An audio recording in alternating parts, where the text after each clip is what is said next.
네, 새누리당이 노동시장 선진화 특별위원회를 구성하고 노동개혁에 나섰습니다. 박근혜 정부 3년차 후반기에 최우선 국정과제인 바로 노동개혁인데요. 새누리당은 경제 활성화를 위해서는 노동시장 선진화가 불가피한 선택이다. 이런 입장이죠. 하지만 개혁을 추진할 주체를 놓고 벌써부터 여야는 물론 노동계까지 의견이 달라서 앞으로 큰 진통이 예상됩니다. 정면 인터뷰, 새누리당 노동시장 선진화 특별위원회 간사인 이완영 새누리당 의원과 함께하겠습니다.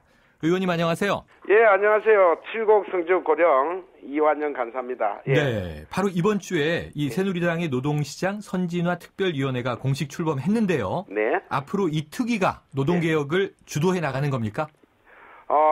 예, 그렇게 말씀드릴 수 있겠죠. 예. 저희들은 이번에 출범의 배경과 목적을 보면 네.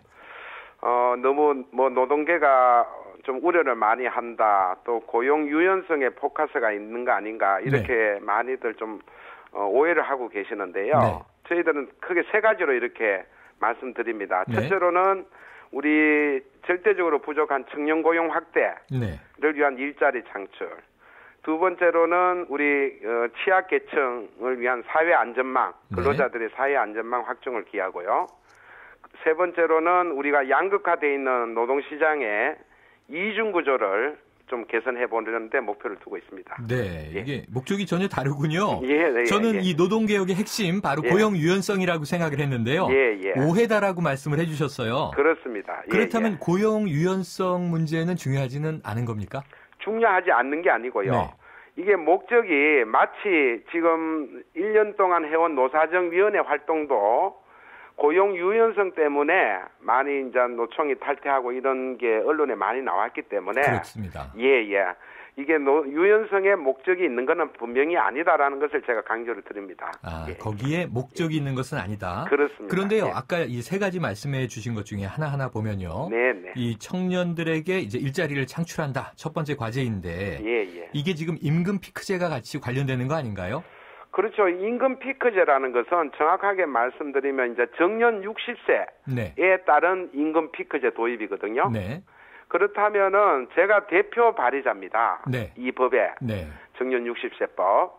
그러면은 정년은 연장을 하되 임금을 낮추는 게 임금 피크제 아닙니까? 네. 임금을 낮추지 않는다면 네.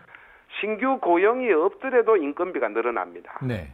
거기다가 신규 채용을 해줘야 되지 않습니까? 네. 그렇다면 당연히 임금 피크제를 도입을 해야 되죠. 네. 예. 그래야만 우리 중장년하고 청년가의 상생 고용이 이루어진다. 그렇지 않습니까? 지금 그 말씀에 대해서 지금 야당인 새정치민주연합은요. 네. 이 임금 피크제가 정규직의 임금을 깎아서 청년들의 비정규직을 양산한다 이런 반론을 펴고 있어요. 여기에 대해서는 어떤 입장이세요? 절대 그거는 정말 비화된 말씀이라고 봅니다. 네. 원래 정년 60세 법을 통과할 때도 야당에서도 당연히 동의를 했습니다. 네.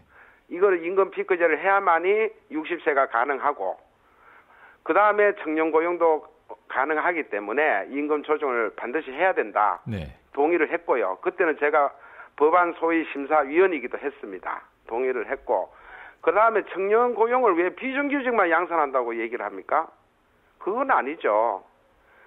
어떤 시기든 간에 청년 고용이 지금 절대적으로 부족하지 않습니까? 일자리가. 이걸 자꾸 확대해줘야 되고 이미 LG화학이나 여러 대기업에서도 임금 피크제 도입해가 정년은 정년대로 연장하고 청년 고용은 청년 고용대로 활성화되고 있는 사례가 여러 기업에서 지금 나오고 있습니다.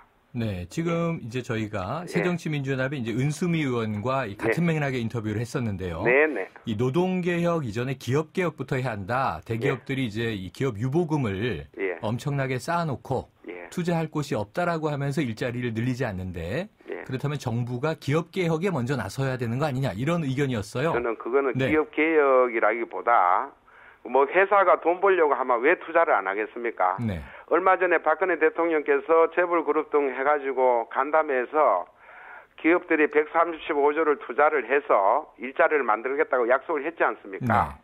그런 게 이제 실천이 돼야 되겠죠.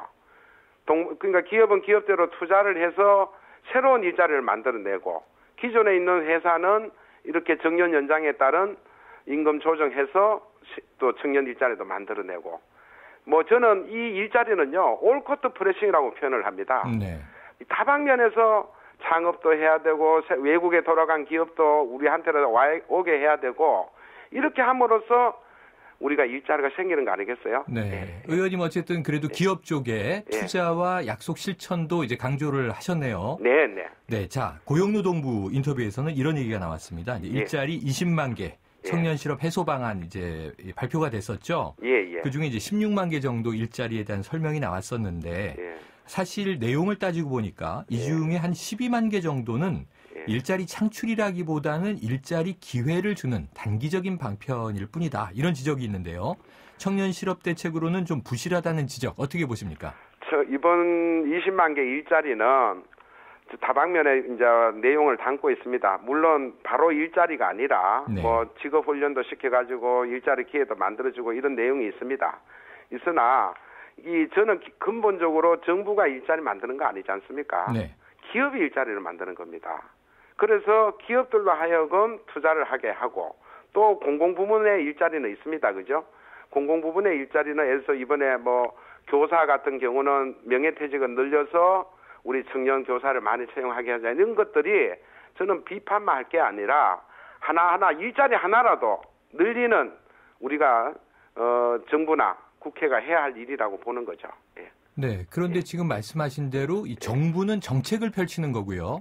실제로 일자리를 만들어내는 것은 기업이다라고 강조 주셨는데 당연하죠. 네, 이 기업의 성장이 일자리 창출로 이어져야 하는데 당연하죠. 대기업의 경우에 지금 이어지지 않고 있는 것이 현실이잖아요.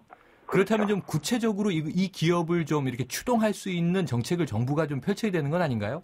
그러니까 우리가 늘 어느 나라든 기업하기 좋은 나라 이렇게 만들어 가야 된다 그러지 않습니까? 네. 그러나 저도 기업들하고 얘기를 해보면 투자를 해가지고 수익을 올릴 수 있어야 투자를 하는 거다. 그런 기회를 우리가 국가 기술이든 과학이든 이런 것도 이제 정부가 서포트를 해주고요. 우선 기업이 투자를 해서 공장을 만들고 이제 해주는 게 우선이고 또 예를 들어 외국계 기업도 우리가 왜 유치를 하려고 그럽니까? 일자리 때문에 하는 거 아닙니까? 그것도 해야 되고 등등 해가지고 기업이 투자를 한국에서 투자를 하게 하고 거기에서 적정 이익을 내면은 반드시 투자를 할 겁니다. 지금 기업이 왜 투자를 안 하느냐 하는 우리가 문제점을 발굴을 해가지고 정부가 그걸 개선해 나가야 된다고 봅니다. 네, 그래서 일각에서는요 기업에 대한 압박은 좀 정부가 강화했으면 좋겠고 지금 그런데 이제 정부에서 나오는 이야기는 현재 정규직이 좀 과보호되고 있지 않느냐. 그래서 처음에 이제 고용유연성 문제가 자꾸 노동개혁에서 제기되는 것이 이 정규직에 대한 해고 요건을 완화하는 게 이번 노동개혁의 핵심이라면 비정규직을 양산하는 게 아니냐 이런 이제 비판들인데 그러면은 의원님 지금 간사 맡고 계시잖아요. 절대로 그렇지 않다라고 말씀 주실 수 있나요? 정규직 과보호를 우리가 좀 막겠다라는 표현을 하셨는데 지금 법을 고치지 않고서는 정규직 보호를 손을 댈 수가 없습니다. 근데 그거를 정규직 과보호를 우리가 지금 특위에서 어떤 식으로 그걸 막아야 되겠다는 법 개정안을 지금 생각지 않고 있습니다. 그렇지 않습니까? 그렇기 때문에 과보호라는 게 두 가지 의미가 있을 겁니다. 뭐 대기업의 뭐 과다한 임금 수준, 그렇죠? 그다음에 두 번째로는 쉽게 좀 해고를 못하는 한국의 법제. 이거 두 가지를 얘기하지 않겠어요? 그거를 우리가 지금 이 노동개혁 특위에서 뭐 정규직을 쉽게 해고할 수 있는 거 전혀 없습니다. 그러면은 이 정규직 과보호를 입법으로 푸실 생각은 없는 전혀 것이다. 없습니다. 지금 그거는 이미 노사정위원회에서도 논의의 대상이 아니었고요. 그러면 그건 지금 이 언론 보도에 나오고 있는 건 좀 저희가 오해로 봐야 될까요? 아니 지금 나온 거는 우리가 정부에서 노사정위원회하고 논의됐던 것은 기업 내에서 저성과자가 있지 않습니까? 네, 그 얘기가 있더라고요. 그렇습니다. 저성과자에 한해서 바로 퇴출시키는 게 아니라 실제로 그분들이 제대로 일터에서 일하게끔 하기 위해서는 직업훈련을 시키거나 전환 배치를 해가지고 적성에 맞는 일을 해주거나 이런 시스템을 최소한 갖춰주고 그래도 안 되면은 해고를 할 수 있도록 해야 되지 않느냐 하는 게 지금까지 논의된 과정입니다. 네. 그런데 그게 지금 기업 아까 말씀하신 대로 기업 내부에서 사규나 기업의 방침으로 잡으면 될 일인데 정부가 그것을 정책으로 만들 필요는 있을까요? 그거는 저성과자를 고성과자로 끌어올리는 것은 기업 내부의 경영이지 않습니까? 물론입니다. 동의합니다. 네. 동의하는데 그거는 이제 정부에서 이제 노사정위원회에서 이제 안을 내놨는데 그 배경을 보면은 대법원 판례가 있습니다. 그걸 가지고 이제 정책화해서 기업에 권고하는 수준으로 하겠다라고 제안을 한 겁니다. 그게 노사정위원회에서 논의 틀이 됐는데 그게 반발이 있는 거죠. 있는데 어쨌거나 노총이 복귀를 하면 좀 미타결된 것들을 좀 더 합의 과정을 좀 거치도록 저희들 지원을 많이 하겠습니다. 네, 의원님 짧게 한 가지만요. 인터뷰를 보니까요. 또 한 가지는 왜죠? 비정규직 기간을 2년에서 4년으로 늘리는 안이 있잖아요. 근데 거기에 대해서 이제 이 의원님께서는 현장 측면에서 바라보면 이게 도움이 될 수도 있다라는 얘기를 하셨는데요. 그렇습니다. 그러면 이제 비정규직도 지금 2년 현행을 4년으로 늘리는 것이 옳다고 보시는 거죠? 저는 노동부 근무할 때부터 우리 기간제 근로자들을 많이 만났고 우리가 이미 2년 전에 우리 18대 마지막 국회 때 비정규 대책을 제가 수석 전문위원 하면서 했습니다. 그때 현장을 나가보면 2년으로 인해 가지고 일주일 전에 퇴직시키고 또 계속 근로를 시킨다는 거거든요. 그분들 이런 건 좀 없애달라. 계속 4, 5년을 가면 4, 5년 퇴직금이라도 나오는데 이거는 1년 퇴직금밖에 안 나온다. 이런 참 볼멘 목소리를 들었을 때 현장의 목소리는 과연 뭔지 정규직, 비정규직이 문제가 아니라 기간제라도 제대로 임금이나 근로 조건의 대우를 받으면 되는 거 아니겠습니까?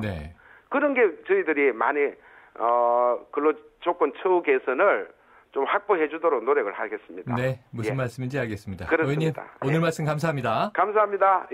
지금까지 새누리당 노동시장 선진화 특별위원회 간사인 이완영 새누리당 의원이었습니다.